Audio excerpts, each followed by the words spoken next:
Hey guys, today the topic of, I could never have done that to her like that. I don't think that's a matter of opinion. I believe you guys that you feel that way right now. That's what I thought at that moment, and also before. I could never have pulled off something like that, so the way the whole thing went down. We have to differentiate here from the extreme example, the one who has never broken up and can't imagine something like that at all, to maybe the one who says, what she did was really bad, that she left doesn't really bother me though. It's just how she did it that sucked.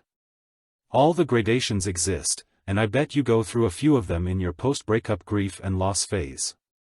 In the beginning, you usually think you want them back so bad. You put yourself in the victim role and maybe even say to her face, "How could you do that to me? I never could have." If you then get back on your feet and have a completely different perspective on the whole thing than just you and your suffering, then it can turn in completely different directions. What reality in the past looked like then, maybe you've had a thought like that and thought you're better off on your own. Hopefully you realize from yourselves why she broke up with you and can empathize a little bit why it all happened the way it did, because that's the only way you can change it for later. And it doesn't matter if she comes back. Things that sabotage relationships and your ability to maintain a high level of attachment and attraction should be systematically thrown out of your life. That is the only way you will ultimately find happiness. Before you reach the point where you can clearly see what was and put yourself in their shoes without letting your fear come into play. And please save such statements, "I could never have done that to her." Yes, you wouldn't have, in your position. I think it's generally really desirable to be able to do that to a person for your own good. That doesn't mean you should, and you're welcome to hate yourself for being able to. But it is always up to you whether you do that or not. But just having the ability to do that means that you always put your good first. If you let a person who doesn't give you what you need into that place at your side, then you take away the possibility of being able to put someone there who can actually give that to you. This means that you put his good above your own value. You keep yourself small with it and may not complain about the fact that you come only on cloud 3 instead of on cloud 7. Or maybe you never noticed that and you think that this is already the optimum because you never wanted to get higher.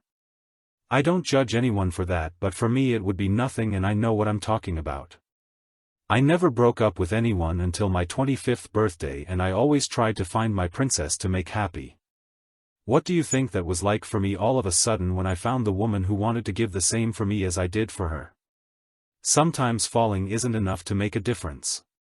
But here again for you, the definition of insanity is doing the same thing over and over and expecting a different result. So why am I getting into this now? Because I want to tell you, don't be like me back then. Don't tell yourself you couldn't have done what they did under any circumstances.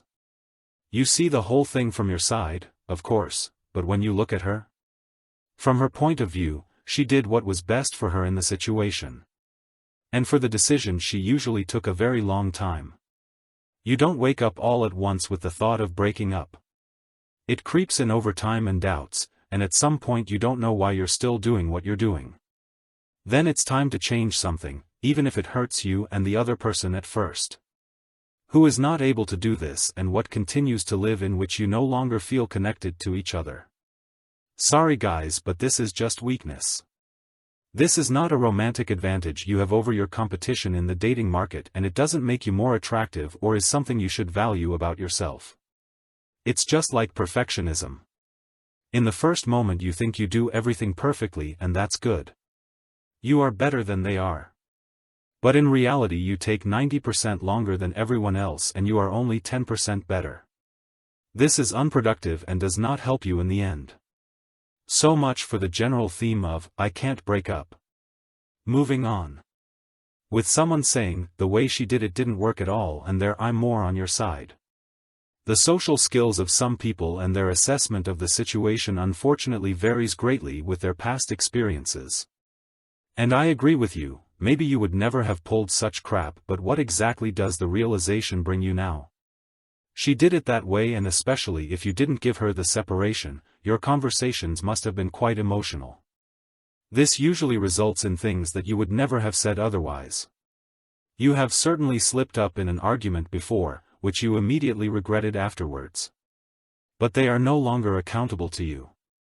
The more you push them, the more seriously they mean what they say and the more firmly you imprint it on their memory of you.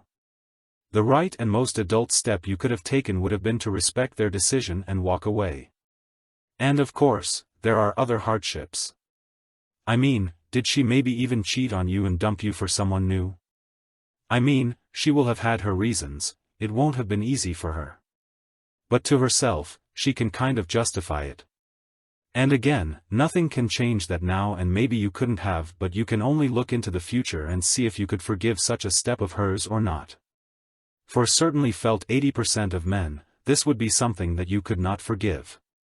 That would have destroyed the complete trust, and broken trust is not reparable in the eyes of some people.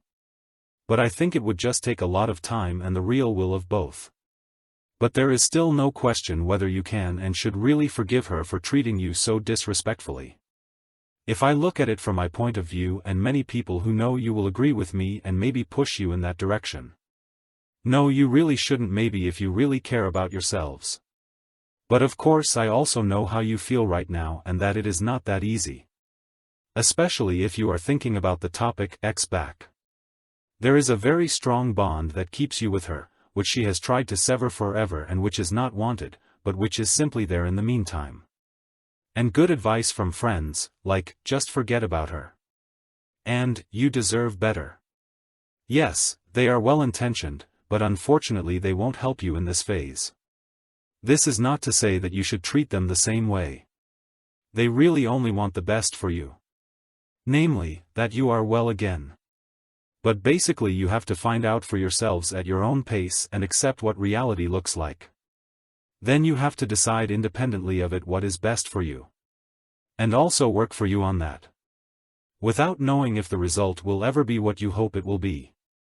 Without you starting to work towards it, you will never get there. Then you would give up right away. And giving up is not an option. Time does not stop all at once because you are not well. It goes on, and you at least have influence on the direction it can go. I can only give you the advice: evolve into someone who is capable of ending a relationship when it is no longer a good fit for yourself. No matter how sad it makes your partner. Breakups are not negotiations, you just realize that now. They are a decision, and being able to make a hard decision is a sign of strength. So don't tell yourself you never can. If you think that, work to have enough in your life to survive it when you are alone with yourself again. Take care and see you in the next video.